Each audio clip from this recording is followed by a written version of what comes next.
People like to, adopt the ostrich syndrome. They put their head in a hole and believe that all they are seeing is what they are seeing inside that hole. But they don't know that the rest of their body is exposed. We grew up knowing Rivers State as a state where peace and harmony governed. We went to secondary school here. I went to government comprehensive. We had Okrika boys in comprehensive. We had Calabari boys. We had Ogoni boys. Many of them still my friends up till today.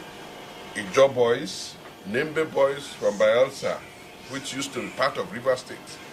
I left secondary school in 1972.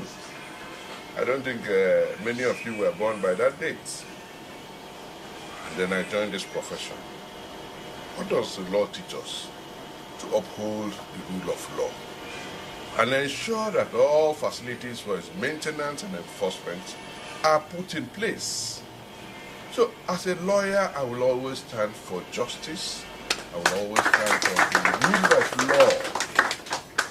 People don't want to admit the obvious. Some people are still saying Rivers State was peaceful. That's what we call the peace of the graveyard. How was Rivers State peaceful? And at the end of the day, the Supreme Court, the apex court in Nigeria, the highest court in the land, said that Rivers State was being administered as if we were under a military administration. I have no problems with Governor Fubara, as he himself has said on social media. I was one of the 3 wise men, which he called us, he coined that term, that supported Governor Wike to bring him forward to contest for governorship in Rivers State.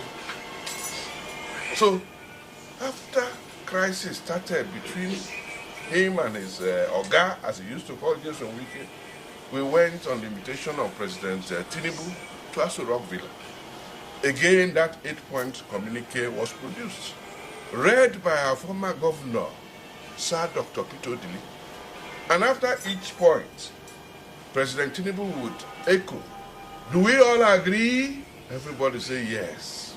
I was physically there. Same Fubara, the governor, was there. Nyesom Wike, the minister, was there. So I said, Dr. Dele, Martin Amehule, the speaker, that the Supreme Court has pronounced is heading the authentic Rivers State House of Assembly. 3, 4, 5 individuals cannot form a Rivers State House of Assembly. No way. Not within the provisions of the Constitution, not within the provisions of any law that I know about. Ultimately, the judgment has come. What we expected, because PANDEV, Pan-African, Pan-Niger Delta Development Forum, went to see the president. And the president said, go and tell the governor of Rivers State to implement the judgment of the Supreme Court. Now, he himself is a product of the rule of law. Anybody who does not want to obey court judgment is not upholding the rule of law. So I was very enthused, very, very happily, interested in what your youth council was doing. And I encourage, the law is what governs in any democratic institution. And if you uphold the rule of law, there's no way you can go wrong. So that all concerned will also hear you.